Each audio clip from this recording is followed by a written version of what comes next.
Turning back now to the escalating situation in the Middle East. U.S. officials say the latest American and British airstrikes on Houthi rebels in Yemen degraded their ability to attack merchant ships.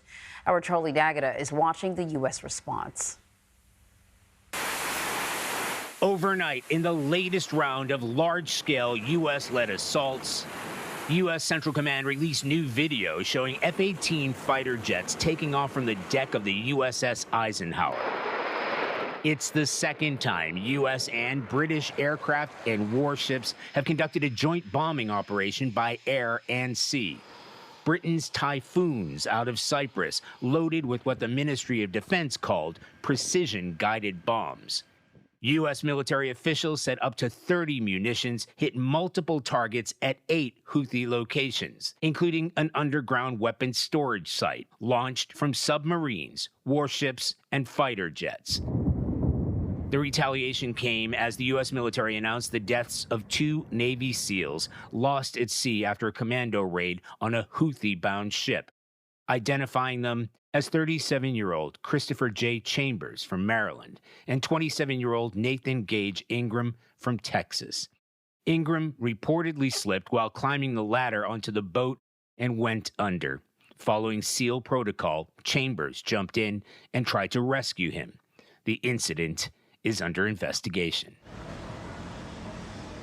President Joe Biden said in a statement that Jill and I are mourning the tragic deaths of 2 of America's finest. The SEALs represent the very best of our country, pledging their lives to protect their fellow Americans. Anne-Marie? That is very true. Well, you know, Charlie, in the midst of what has been sort of daily dire news coming from the region, it's good to hear something about a possible ceasefire. But it seems like, you know, the details are still being negotiated. What can you tell us about what both sides, if both sides, are offering? Yeah, so Anne-Marie, we're getting conflicting reports this morning. It started overnight. Local media is reporting, a wire agency, that the Israelis had actually come forward with a plan with the Egyptians and the Qataris that would see a 2-month ceasefire. That'd be the longest that we've seen since, obviously.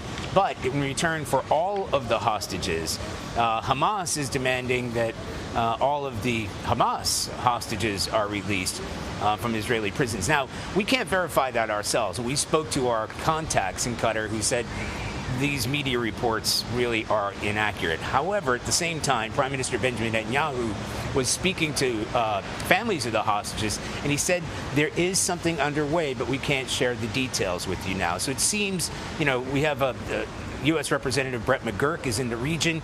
He's been trying to work some sort of diplomacy, so we may see some movement in the next few days. But I think that 2-month plan is a bit more ambitious than anybody here would expect. Mm-hmm. Now I want to talk about the targeting those Houthi targets in Yemen.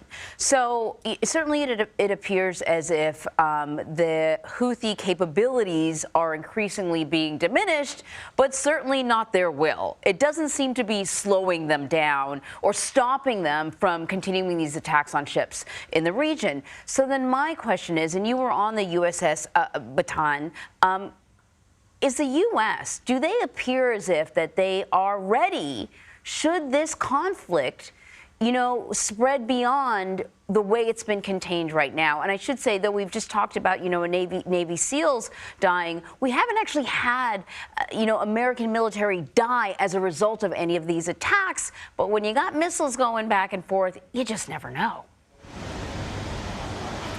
Yes, you know, when we spoke to a Marine colonel, he said this is very real. A Navy captain, actually, who said this is very real. What's happening in the Red Sea? The United States and its allies, but mostly the United States, has been engaged with these Houthi rebels, directly engaged, taking out targets in Yemen. Now, what we saw in the Mediterranean is sort of twofold. On the USS Bataan, we were with U.S. Marines who are here really just for the what if. They're a fighting force, 2,000 across the deployment, and they specialize in landing crafts. So to get into a place, get themselves into a place, or get anybody else out of a place. So when you look at what's happening, obviously, in Gaza, or if it were to heat up between Hezbollah in Lebanon and Israel, that would take this to the next level, which is why the Marines are here. We have thousands of Americans in Lebanon. We have obviously tens of thousands of Americans here in Tel Aviv. So it's just a sort of comfort blanket, as it was described to us, among U.S. allies here. So in one situation in the Red Sea, this is already a hot war. Yes, what we saw last night was big as we saw like 10 days ago. But every single day, the Americans in one way or another have been trying to degrade Houthi capabilities, but you can see the Houthis have still been able to attack. They have been able to degrade their air capabilities and surveillance. Well, I guess we need to see what happens after last night's attacks and what impact they're going to have on Houthi capabilities. Yeah. Charlie, thank you so much.